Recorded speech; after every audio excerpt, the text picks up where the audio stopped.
constitutes a monster? You know, really, what constitutes a monster?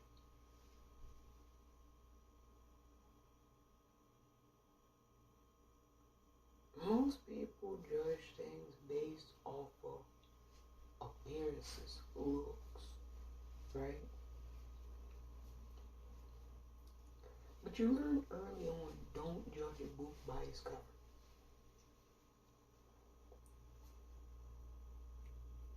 What constitutes a monster? Because you have many different people in a society quick to label something monstrous, hideous, evil.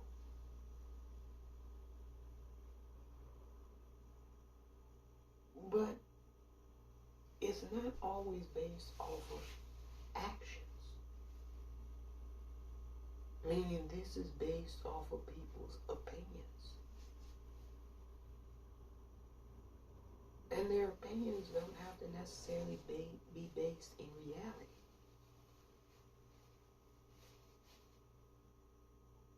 What constitutes a monster?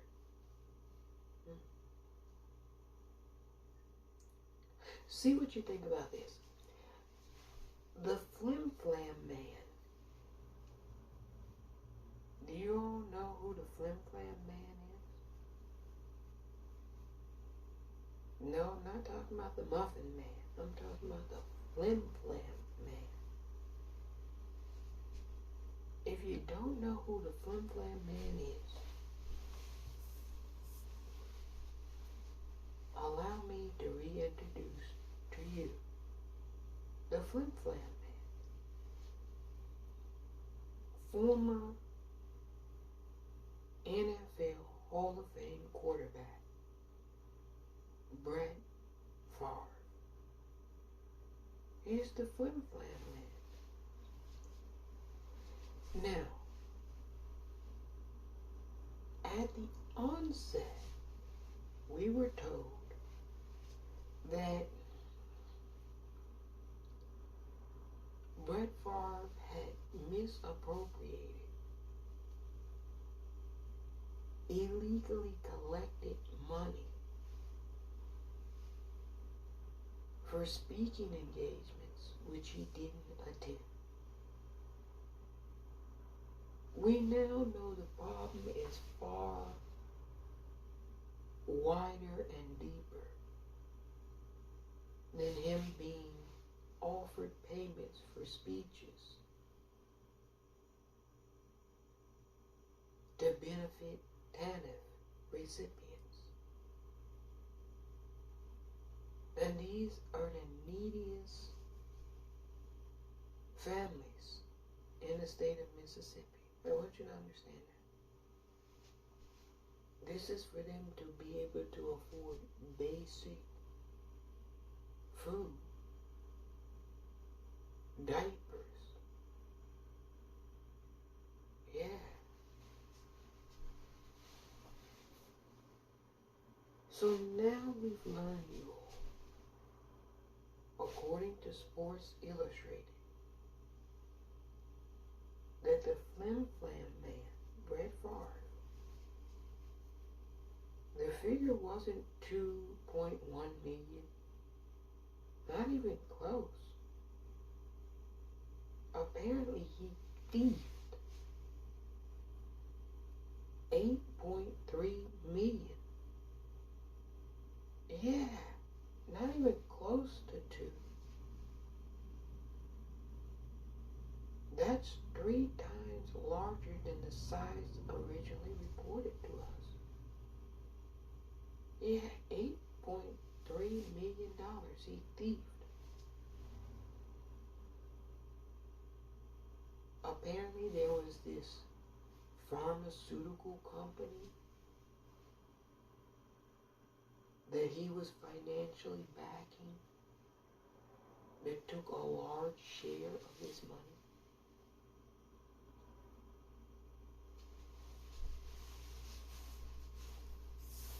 Now, even knowing the details prior, you all, I kind of had a question. never wanted to state it out loud. It just was in the back of my mind.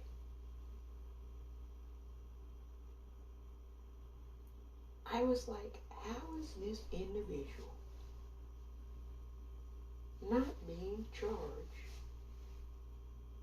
with theft? Now, they made a deal with him. They said he had to pay back, I think, about $1 million. But that's when the number was reported at 2.1 million. We now know, according to Sports Illustrated, that it's 8.3 million. And one of the former district attorneys, said that they didn't give a hoot about the TANF recipients. They did this on purpose.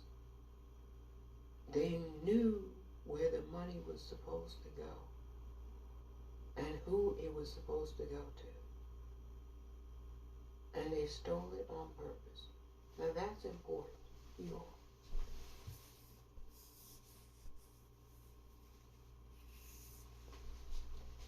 If it was an error, you all, if it was just done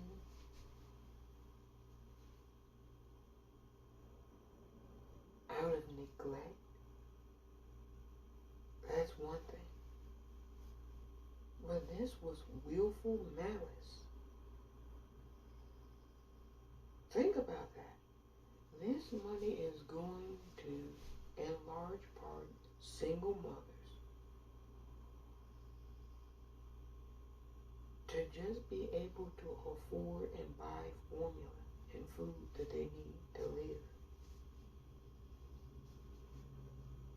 And Brett Favre and his posse said, I don't give a fuck about them.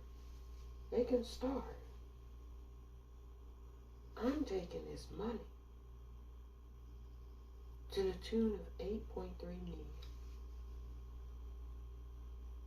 First and foremost, my first question is, how is he not in prison? How is he not in prison? That I don't know. You steal state money targeted to the most needy and vulnerable in your state. Knowingly do it. Hey, people go to prison for stealing from their little local small business, from companies. How is he not in prison? He stole from the state, you all.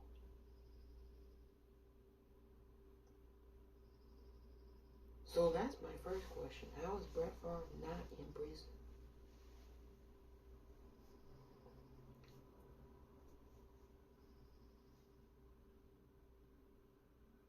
And then you all, as luck would have it, the universe asks and answers one of you all's questions.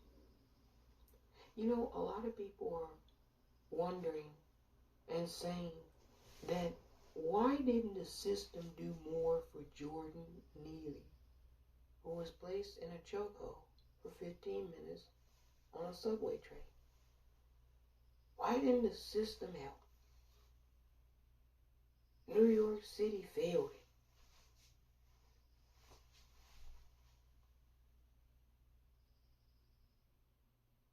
Well, here's a case where Mississippi was giving money to distribute to a certain segment of our society, the most vulnerable, most neglected. And you have an extremely wealthy individual decide to steal that money and pocket it for his own pet projects. So see, you all will say the state or the cities don't do any of this, but you won't talk about how the cities do try to do these things. And you have individuals like Brett Favre just steal the money. Yeah. So Brett Favre is the main type of culprit who would steal the money that's targeted for people like Jordan Neely. Because that's exactly what he did in Mississippi.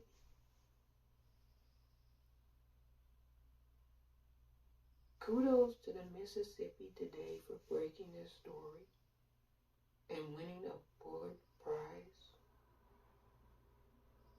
recently for this story.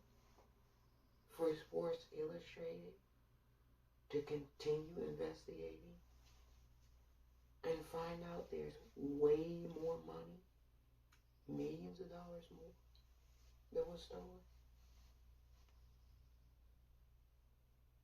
Yeah, you should have to pay back every penny plus interest. Yeah, every penny plus interest. And he should still have to go to prison.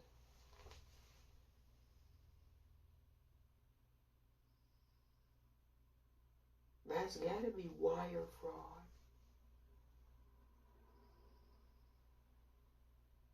Conspiracies to commit wire fraud. Yeah, there's all types of financial crimes that he did.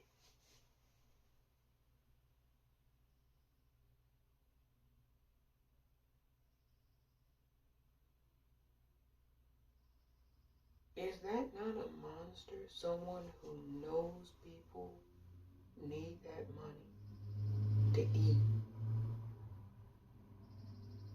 And you do reverse Robin Hood. You don't steal from the rich to give to the poor. You steal from the poor so you can become richer. Is that not a monster? See, you all talk about imaginary monsters. Red creatures with horns that none of us ever see. But Brett Favre, you see on your TV screen. You won't call him a monster. Even though what he did was monstrously terrible to other people in his own state. Yeah, he'll claim that he loves Mississippi. I love Mississippians. But yet he stole from the least, the most vulnerable. But you all don't care about those people. I mean, you claim you do. You're like the city and the states and the government, they don't do enough. When the city and the states and the government do it, and you catch the thief who happens to be a wealthy, affluent person with a lot of connections, zilch. It's like crickets. So you don't have to wonder anymore why people like Jordan Neely get on the bus starving, hungry. They're not given the money that they're due. It's been thief from them by people like Brett Favre. Yeah. It's been thief from them. Yeah, Mississippi has got a lot of nerve. They're running around saying in the state of Mississippi that crime is up.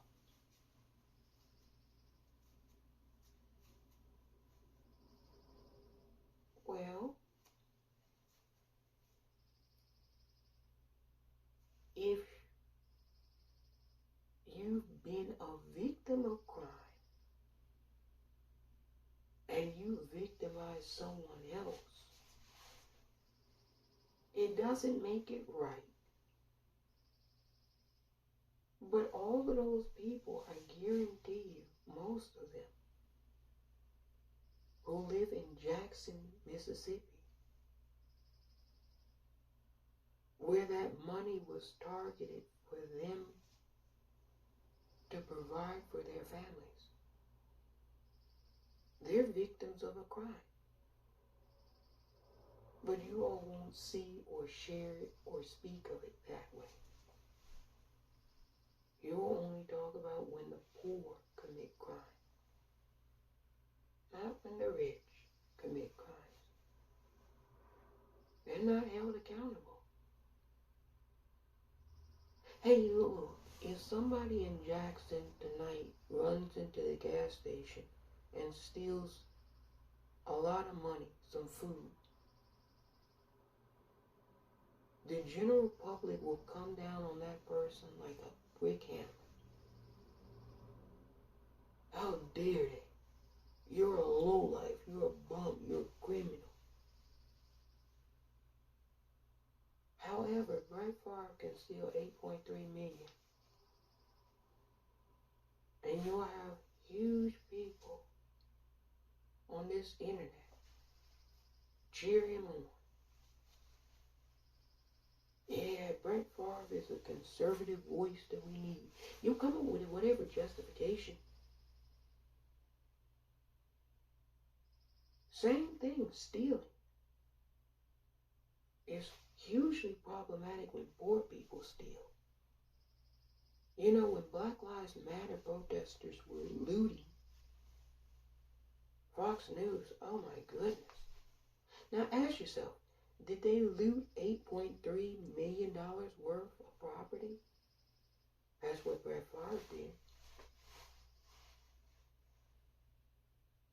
Yeah.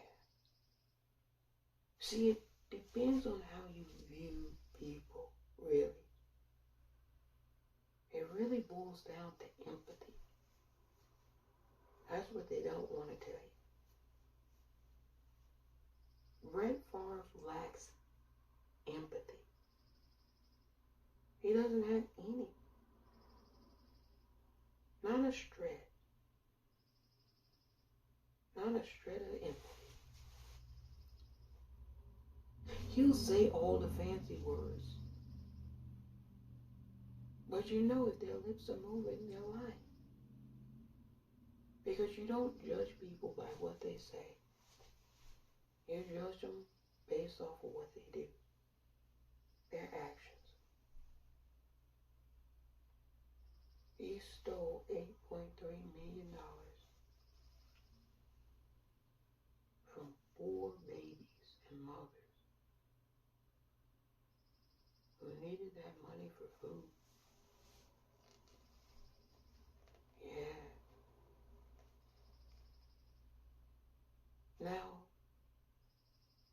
there's no way to constitute or quantify this, but because that money wasn't given to certain people, venture to guess how many people starved to death in Mississippi because they never received that money. Yeah. See, they don't talk about that part either. How many casualties of greed, excessive greed? How many victims does Brett Favre have? A shit ton. Hey, 8.3 million can feed pretty much anybody that needs to get fed in Mississippi. That money was going to people who actually truly needed it in his entire state. And he decided to come up with a clever way to siphon and steal it. And he had help. There were other people. There was the governor at the time. There were people in administrative positions who assisted internally in the government. He had help. And none of them cared.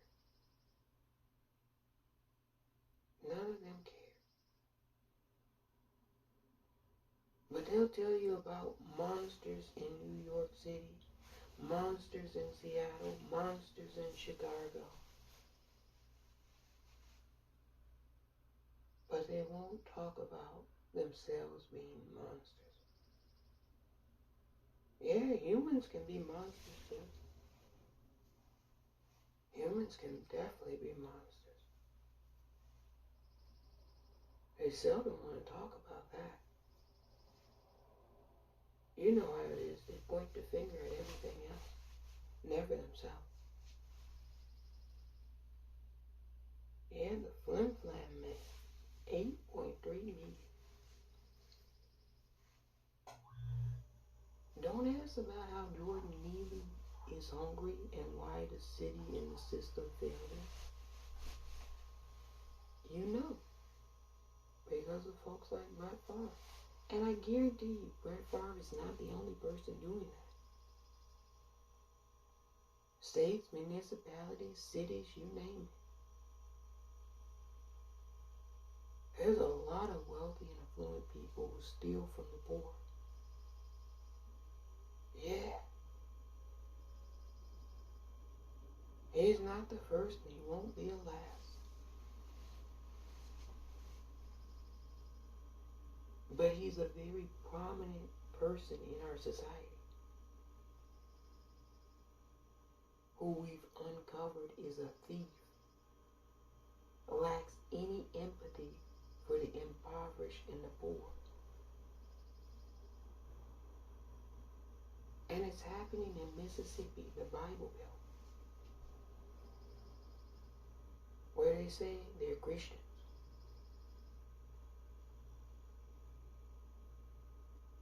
What was that about doing for the least of these in the society?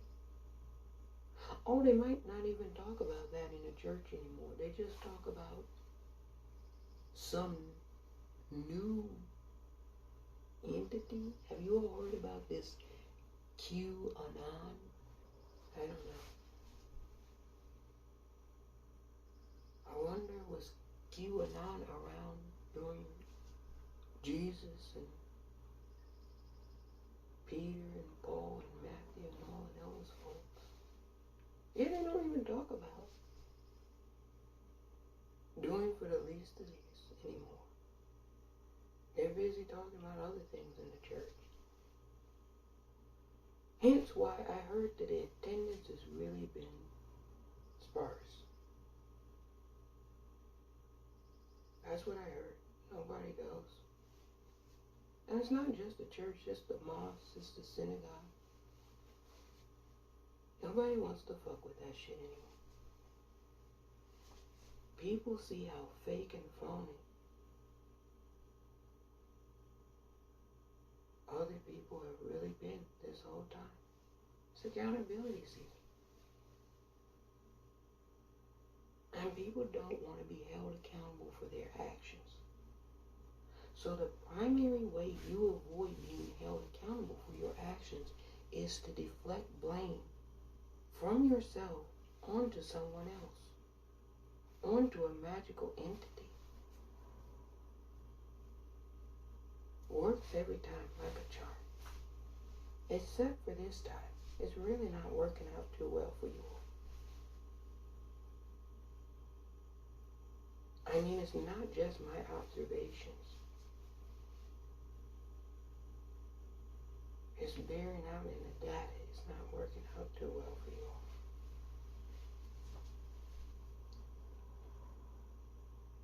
Do I expect them to course correct? Hell no. Monsters course correcting their monstrous and atrocious behavior and ways? Of course not.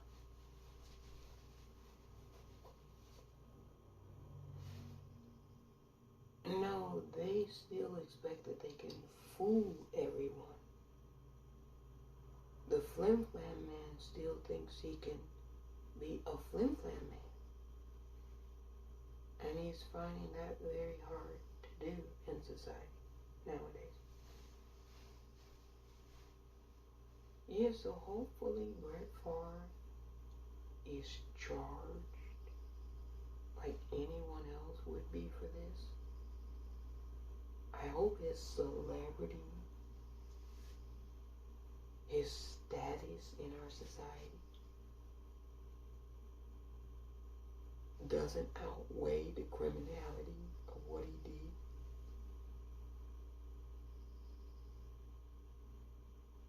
Also, I told you all that's the reason people gravitate to the former president, because they themselves do things that are not ethical, up to par. They're unscrupulous people, and they gravitate to unscrupulous people as well. 8.3 million, yeah. Not 2.1 you all. 8.3, according to Sports Illustrated. Every penny plus interest, he should have to pay that back. You out here, you don't pay your taxes. Can't you go to prison for owing a couple of $1,000 in taxes? Couple $100?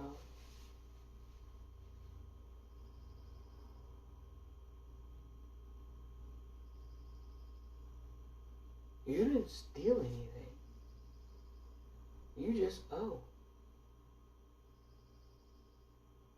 This man stole $8.3 million from the state of Mississippi, earmarked for TANF recipients. And they're trying to act like it's not a big deal. No biggie. Yeah, it's a huge deal. The Flim-Flam Man. Yeah, that's why he's trying to get into politics and talking political. Trying to take cover in the tent of racism. So he can be aided and abetted by racists. Yeah. Because ultimately he knows what he did was very much racist. He knows that money was supposed to go to Jackson, Mississippi. And here it is, a privileged, ultra-wealthy white male is stealing from poor black Jacksonians in Mississippi. And then they say, Jackson, Mississippi, crime is up.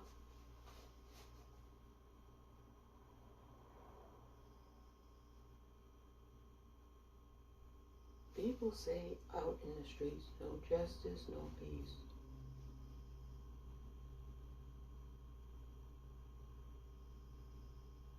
That's so true. We cannot ever have peace until there's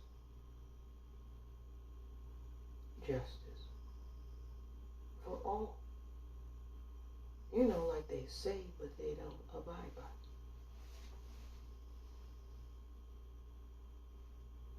$8.3 million.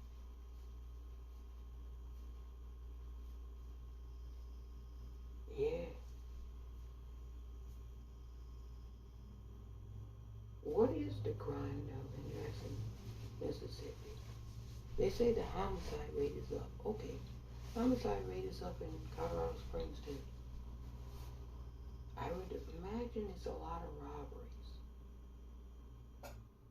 People are stealing things, right? Now here's how really twisted, cruel, and sick this is. You all will be harder on the average citizen in Jackson, Mississippi stealing than you will be on somebody that stole 8.3 million in one sitting. You'll get hot about the person carjacking. running into grocery stores, stealing food. How dare they? Crime is ridiculous. These politicians should do something about it. You mean the same politicians that were on the phone and emailing Brett Favre, coming up with clever ways to steal 8.3 million from the people you want to complain about are stealing from other people? It's a vicious cycle, you all. Gotta be able to look at the bigger picture here. Yeah.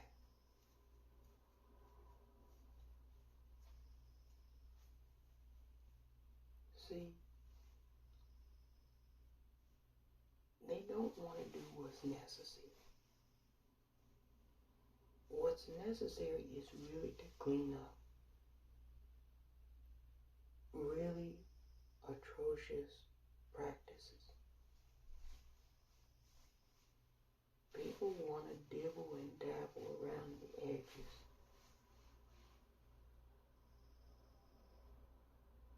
And then complain that there's still a problem.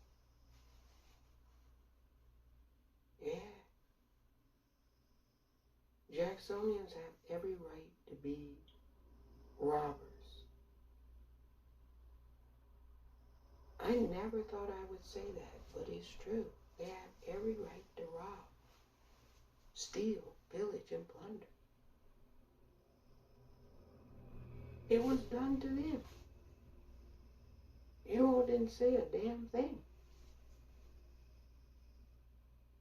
In fact, a lot of you conservatives are trying to normalize that.